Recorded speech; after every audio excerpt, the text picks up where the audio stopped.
All right, Nick, in case you forgot, the Denver Broncos are indeed for sale. And things have heated up a little bit this week as someone who can definitely afford it has thrown their hat into the ring. You have more on this. Right. So Josh Kosman over at the New York Post has a piece out talking about a new bidder for the new owner of the Denver Broncos. Kosman writes, Walmart tycoon Rob Walton is poised to make a bid for the Denver Broncos and is now the favorite to buy the team despite the NFL's effort to court Robert F. Smith, the nation's richest African-American, the Post has learned. Walton, worth more than $70 billion, according to Forbes, is expected to submit a Broncos bid on Friday worth more than $4 billion, the highest price ever paid for a professional sports team, according to sources close to the situation. By comparison, hedge fund billionaire David Pepper paid a record NFL price in 2018 of $2.2 billion for the Carolina Panthers. The Post last month broke the news that 77-year-old Walton was in the running, which has since confirmed with several more direct sources. All right, Maya. So obviously, the NFL and the Denver Broncos, there's been a lot of pressure on them to try and get Robert Smith to be the next owner of the Denver Broncos.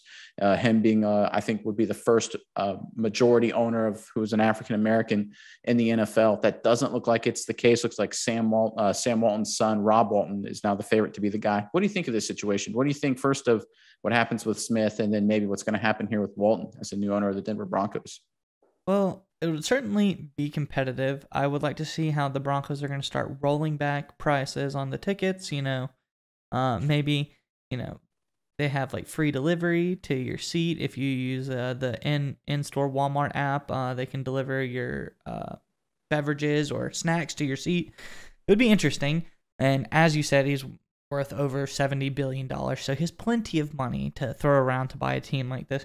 But it's very interesting to me because a corporation as Walmart, there's a lot of people that own NFL teams, but I don't think a corporation, and that's what I'm attributing Walton as, is he's part of the Walmart Corporation. I don't think a corporation has yet been able to own a team, have they? I don't think they have. The biggest example I can think of, and it's not a great example for Broncos fans, is the Ford family owning the Detroit Lions.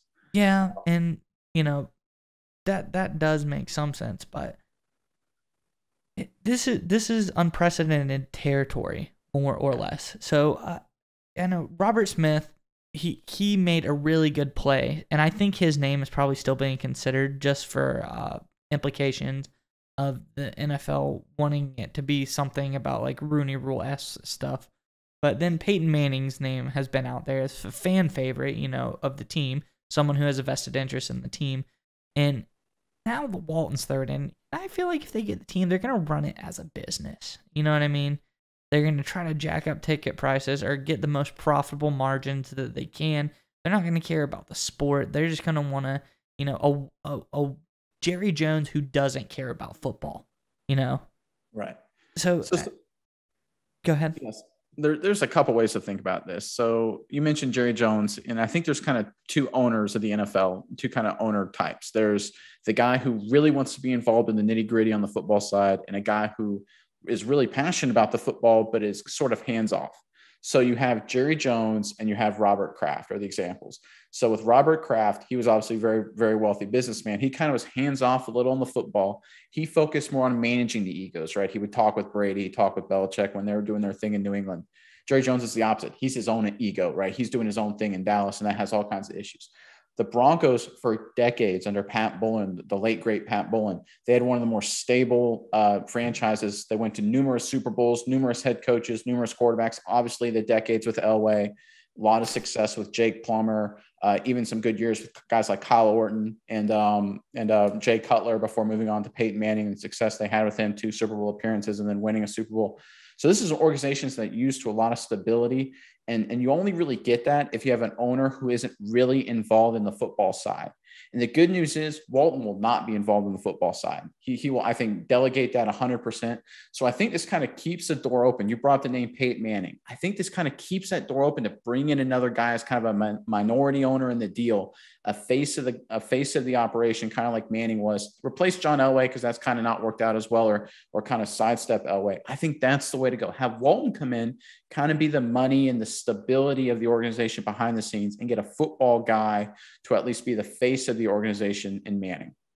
Yeah, that could be very interesting, and I could see how that could play out to be a very good idea. But I guess we're just going to have to see. I think this is the most profitable bid for the owners to sell. So this whole Walton story, we'll keep you updated on it. And I think the Broncos have stated multiple times that they are planning on making the sale before the season starts. So we should know something here soon.